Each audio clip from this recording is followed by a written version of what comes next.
gorgeous souls. It's great to see you back. If you're on YouTube, I don't know what's happening with the light. I'm looking really yellow today. I'm not a yellow person. Don't know what's up with that. But today I'm going to talk about how to be spiritual as a mum. How to have spiritual practices when you might have lots of kids around, young kids around, not so much time to dedicate. Maybe when you wake up in the morning, there's already kids running around. So how do you do that 5 a.m. quiet practice that spiritual people talk about? I'm going to tell you about my journey. My spiritual awakening really happened when I had my second baby. So I know what it's like to be implementing spiritual practices and to be connecting with my spiritual side when I've got a baby around, when I've got a toddler around, and how to do it. And in those years, I really focused on experimenting and trial and error and seeing what worked for me, what had the most impact in the least amount of time, and what I was able to do with kids around me. So let's get stuck into it, shall we? All right.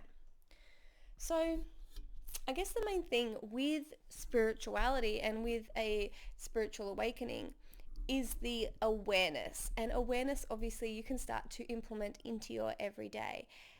It's actually kind of useful to have kids around. It's a bit of a challenge to help you learn to be really mindful.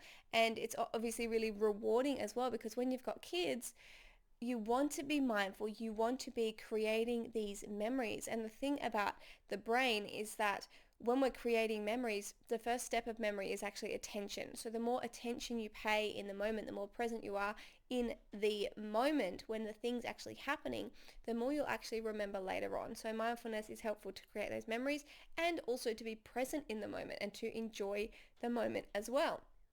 Gretchen Rubin talks about the stages of happiness, and the first one she says is anticipation and excitement before the thing happens.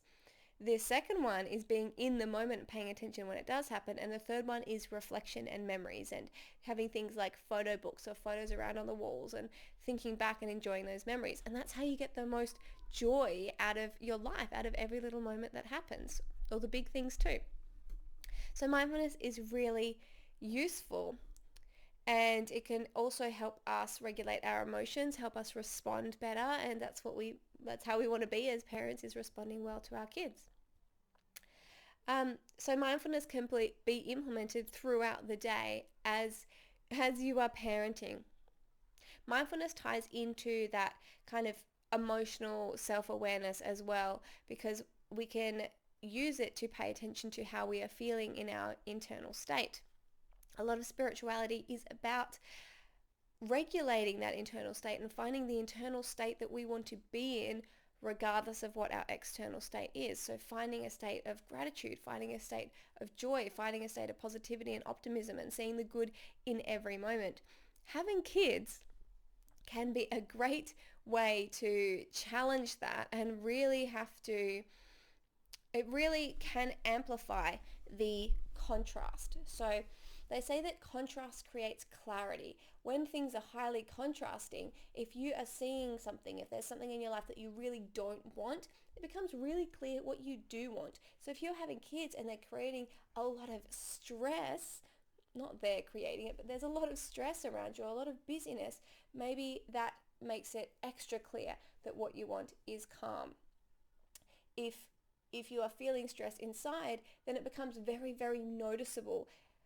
Our emotions are messengers, and when you are feeling a certain way, that tells you that you're having certain thoughts. It tells you how you're feeling about a situation. For example, anger shows us that a boundary has been crossed. Anxiety shows us that maybe we're not aligned with a situation that's happening. Joy obviously shows us that we're happy. Stress might show us that we're taking on too much, or that we have high expectations, or we're trying to do too many things in too little time. So you either need to reduce the amount of things or expand the amount of time, and that will reduce your stress. So we can see these messengers, and if we're feeling stressed with the kids around, it becomes very noticeable. So we can say, okay, I'm stressed, things around me are busy, how can I how can I center myself? How can I change and shift my internal state regardless of what's happening around me? If you are there's a thing called a fair weather meditator, and that just means when you're feeling good, when your mind is calm, that's when you meditate. As parents, as mothers, you might have that opportunity to have that quiet time, but with all that busyness around, you don't have the opportunity to just meditate in calm situations, or to just be mindful in calm situations. So it's actually strengthening your ability as someone who's practicing mindfulness or practicing self-awareness, because you're in this extreme situation that really forces you to apply these things and to learn how to apply them even when it isn't easy. So some great tools if you are feeling stressed, if there is too much busyness, if there is overwhelm, that first one that I said, change the amount of things you need to do or expand the amount of time. It means kind of going a bit easier on yourself as well, and being realistic about things. You don't need to do everything all at once, but that's how you combat overwhelm, is expand the time or reduce the amount of things. I really love the book The One Thing. It's about business, but it says choose one thing that you need to focus on each day. And some people say you could choose 3, and they could be in different areas of your life. So one thing with your kids or parenting, one thing for your self-care, one thing for your business, or whatever it is, whatever you're focusing on. It could be your health, it could be spirituality. Because often we write these big, long to-do lists and we expect we can do all these things in one day. If you pay attention, you often only manage to do the first couple. And we can end up on this treadmill of just doing these things that aren't really making a difference in our life because we are doing the busy work. Obviously, it's important to do the dishes and to do the vacuuming and to do the washing. And if you're a stay-at-home mum, those are possibly the kinds of things that you're doing. Or to take the kids to the park, or take them to their play date, or whatever it may be. But it's also really important to do those things that will make a big difference for you also, and to help you feel good, and to help you progress along with your pursuits, your purpose, your passion, whatever it may be, so that you don't feel like you're on that treadmill. One great thing to learn is, for example, maybe you've got young kids, and when your kids nap, instead of napping, you take that opportunity to do some more housework. I learned that the best time to do housework is when your kids are around, because then you can have that time when they're napping to do something for you. I learned to not do the vacuuming as often because it's just a little bit of dirt, and there's always going to be more dirt there, more dust, whatever it is on the floor, food, whatever. If it's food that's going to rot, you might want to pick it up. Anyway, because there's always more cleaning to be done. There's always more cleaning that can be done. I started doing washing less often, so I would just have, I would do twice as much on the same day kind of thing, or just shifting the things that I did around so that I could have these times. And now when my kids, because my kids are a bit older, when my kids sit down and read, I sit down and read, and I go and lie in the hammock with them and read. I don't clean when they're resting anymore, because I know that I can do that when they're playing. I can supervise and hang washing. So be really wise about how you spend your time, and try and get off that treadmill when you feel like you're always just doing busy work because you want to feel busy.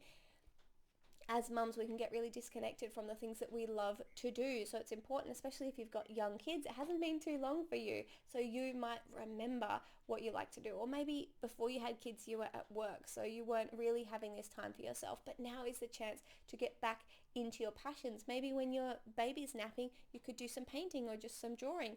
Maybe the other thing that's great about kids is if you have a creative sort of passion, if you love nature, if you love walking, having kids and being a stay-at-home mom can be this beautiful opportunity to do the things you love more often and bring your kids into that. I was doing yoga, and I would just do it with my kids around. I started doing Qigong every morning and learning how to do Qigong. And that would just be the first thing I did in the morning. Was I feeding my kids first? I can't remember. I think I got up and they would play. I had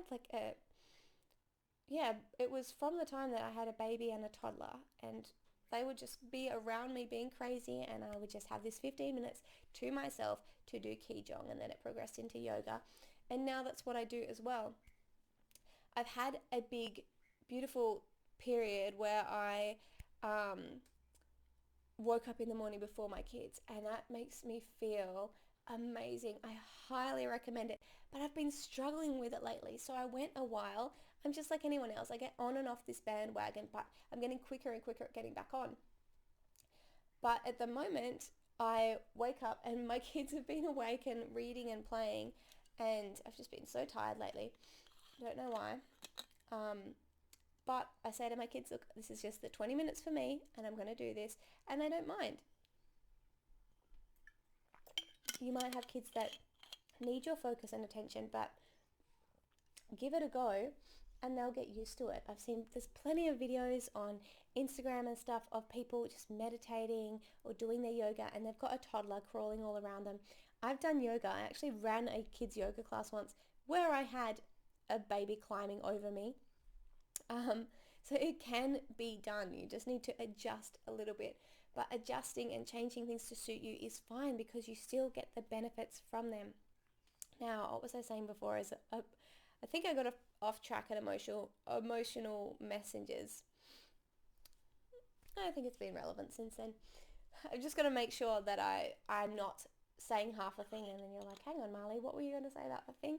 If that ever happens, just comment and maybe I'll make another video to address whatever it is. I'm trying to follow my own tangents again. So, mindfulness, bringing that throughout your day, using that time where your kids are asleep or when they're just happily playing to actually do something for you and to relax. Bring in your hobbies and passions and things and do them with your kids. My kids love to paint. My kids don't love to walk, but they love nature like I do, and we love to look at things together. And I've started writing some books recently, and then that inspires my kids, and they sit down and they write their little stories as well. Whatever it might be, I really encourage you to do that. Find time for that and find time to do it with your kids around, and they'll see you and they'll see that you are following a passion and you're doing something that you love, that's interesting, and doing something for you. The other thing I love to do is spiritual practices with my kids and self-care with my kids. So once a month we have a moon bath, and at that moon bath we were doing it at the full moon.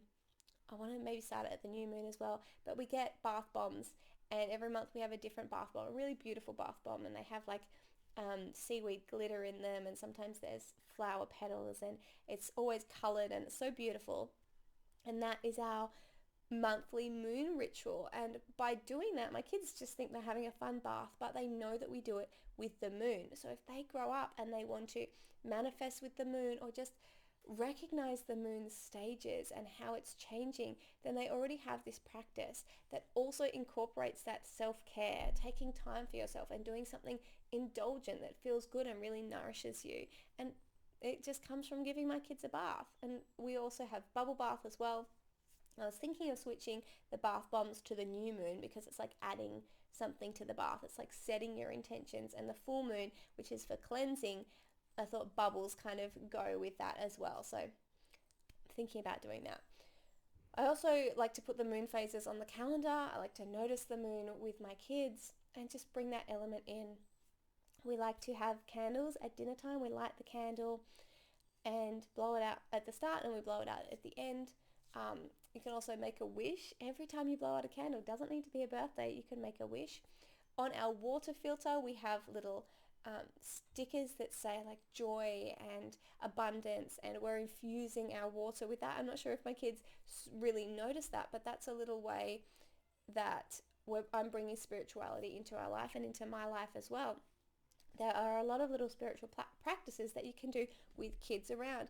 Gratitude is a beautiful one. Doing gratitude at the dinner table. After dinner, I write in the one-line journal of the beautiful moments we had that day to help remember them and savor them. You can bring mindfulness in with your kids. If my kids are going a bit crazy, we do the 5, 4, 3, 2, 1 mindfulness. It's not really a meditation. It's a strategy, a little practice thing. And in it, you notice 5 things that you can see, 4 things that you can hear, 3 things that you can smell, 2 things that you can touch. I think maybe it's 4 things you can touch, but it goes through the senses. Let's go again. 5 things you can see, 4 things you can feel on your body, 3 things you can hear, 2 things you can smell, and 1 thing, some of them say 1 thing you can taste, but I mean, usually what can you taste in your mouth? So 1 thing you're grateful for is the last one, which is beautiful. I also like to play Would You Rather with my kids in a way that helps me get to know them a bit better. So would you rather this vegetable or that vegetable? It's not a super spiritual practice, but you could ask them about spiritual things, or it's just a way to connect with your kids and kind of get to know them a bit better without just quizzing them and interviewing them, which they may not like quite as much. Let's see, what else do we do? At bedtime, I love to give them a hug and give them a compliment. Say, you're wonderful, you're a wonderful person. I say, sweet dreams is a really common one, but you're actually setting an intention there. And I like to add a smile, because sometimes my kids are so busy, and I mean, I'm busy because they're busy. They're running around and we're not always having a lot of eye contact and smiles with each other throughout the day. So after I say goodnight to my kids, I say, let's have a smile. And we just look at each other for a moment and smile. You can do something called eye gazing, where you just look into each other's eyes. When your kids are asleep, you can go and gaze upon them and appreciate them and send them good intentions and hope that they're having sweet dreams. You can use the bubble trick around them and send them beautiful energy and encase them in this loving pink bubble where they're protected from anything scary, from any harm, from any negativity. It just bounces off or washes off the outside, and they can be in that bubble. You can do that if you're worried about your kids anytime throughout the day, or just to send them some more love, is visualize this bubble around them and teach them how to do it themselves as well. Sometimes at night, if there's odd noises in the night, I'm like, oh, what's that? It's probably a possum. But sometimes I put a bubble around our house. I like to send my kids Reiki energy. I love energy as well, and I've taught them how to do that for other people. There was a beautiful practice at a laughter club I went to. Laughter club is another really fun thing to do with your kids. It's laughter yoga. It's really good for your abdominals and for your body and for your biochemical reactions as well, is to just laugh. And there's all these different funny laughs that you can do, like a kookaburra laugh, a lion laugh, a witch's laugh, a laugh like you just won the lottery, like jumping around and screaming. There's so many great ones. One of them is a bow and arrow, where you send good intentions or love out to people, and you pull back the arrow and you go ha, ha, ha, and as you release it you go ha, ha, ha, ha, ha, ha, like spreading the joy out into the world, the good intentions. You might be helping to heal someone or whatever it might be. These are such beautiful practices that you can do with your kids and teach your kids as well. I've taught my kids to feel the energy between their hands. Rub your hands together and then feel it and stretch it and see if you can feel where it goes to, and then roll it into a ball. Kids are really great at this. I know someone where I live does these workshops in schools. Schools have him come in and teach the kids how to feel their energy, and then they draw what it looks like. Another really cool thing to do is asking your kids to draw what's inside their mind. I did this with my daughter a few years ago, and she drew rainbow teacups, and she said, this is what my mind is like. I thought that's so cool, because we all kind of do have a picture of what our mind is like. It could be a giant open field, it could be a garden, it could be pure white like inside Janet's void in The Good Place. It could be pure black like the universe. That's how I've typically seen my mind, is when I go in there, it's just like the expansive, infinite universe, and then things kind of pop up into there, a bit like Janet's void, but black space. So that's really interesting, and you can change how you see your mind, where you go to when you close your eyes as well. So that's a lot of things you can do with your kids and for your kids. Now, what else was I going to say? Yes, okay.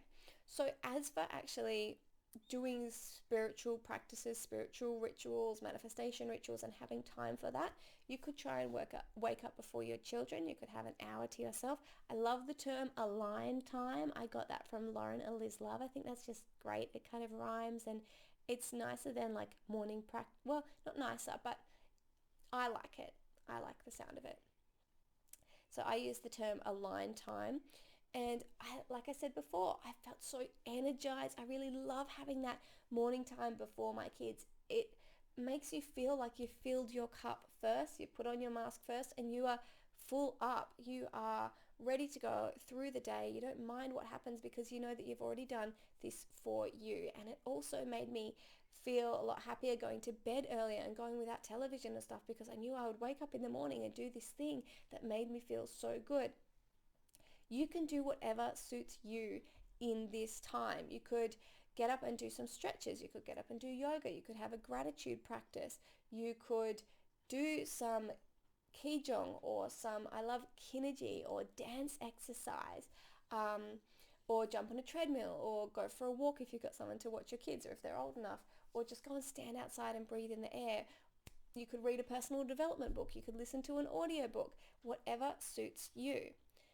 If you can't wake up before your kids, or if you can only get a little bit of time, that's fine too. At the moment, my practice is really short. I get up, I've just added gratitude back into it because gratitude really changes things. It's a very fast way to get to where you want to be. So I write a full double spread page of gratitudes. It just feels like the right amount for me. And then I stopped doing a yoga class. I've started just doing the yoga stretches that I really want to work on at the moment for like 10, sometimes it goes to 20 minutes, and my kids are just around, they're playing, I can talk to them, whatever. Sometimes I listen to an audiobook at the same time, or a motivational audio. Sometimes afterwards I'll jump on the treadmill. This morning I did Kinergy, which is a really beautiful exercise. They're a group that does online classes and I think in-person classes, I think in California as well. And it's like dance movement, but it brings in the elements and it brings in this really motivational, spiritual element, which I love. So I did that this morning, and I just did that with my kids around. Your ritual, your morning align time can be whatever suits you, and it can be as short or as long as you want. It can be the same thing every day, or it could change every day. Some people like regularity, some people like novelty. So do what suits you. In the evening time, I encourage you to set just 5-10 minutes before you go to sleep to let go of any television you've watched, any stuff that's happened during the day, anything that's on your mind, and maybe do a gratitude practice, or setting intentions or visualizing for the next day or for your dream life, just to get you back into your life and aligning with what you desire. Because when you go to sleep, your subconscious is percolating and ruminating on everything that's happening just before you go to sleep. So that's a really great practice as well. It doesn't need to be long. Gratitude is really beautiful. If you don't like to do gratitude writing down notes, I really love this hack where you can record yourself. You've probably heard of a gratitude rampage, but I encourage you to record it. So then if you don't feel like, if you wake up and you're like, I can't think of anything, you can just listen to your own gratitude rampage for another day that will say, from another day, that says, like mine says, I'm grateful for my plants, I'm grateful for the internet, I'm grateful for breath. And it can get you straight into that high vibration state without you having to do anything except pressing play and having your ears open. So spirituality, as a mum, as a parent, you can really fit it in and you can sprinkle it throughout your day. You can do it with your kids. You can find little bits of time here and there, or you could put aside time in the morning. Spirituality is about your internal state, and it's about connecting with something bigger than yourself.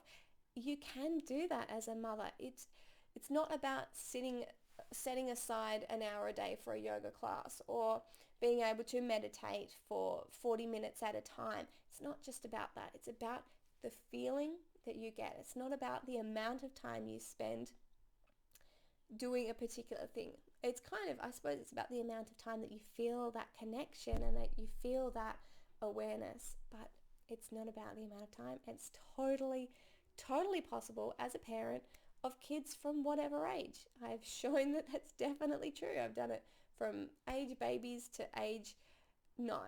So definitely possible, even with the little toddlers around. I really encourage you to bring that spirituality into your daily life because it feels amazing. It really changes your life, and it changes how you see things. It changes how you feel connected, and it changes, it's a really beautiful place to be in. And from there, you can start opening up to the possibilities and changing your physical reality through manifestation as well. But that comes from that place of that mindfulness and that connection and that self-awareness. So this part of it is a really great foundation for creating both the internal and the external reality that you want to have, whatever your current circumstances are. It's totally possible wherever you're at to create whatever life you dream of. So thank you for being here again, guys. I will see you in the next episode. Mwah.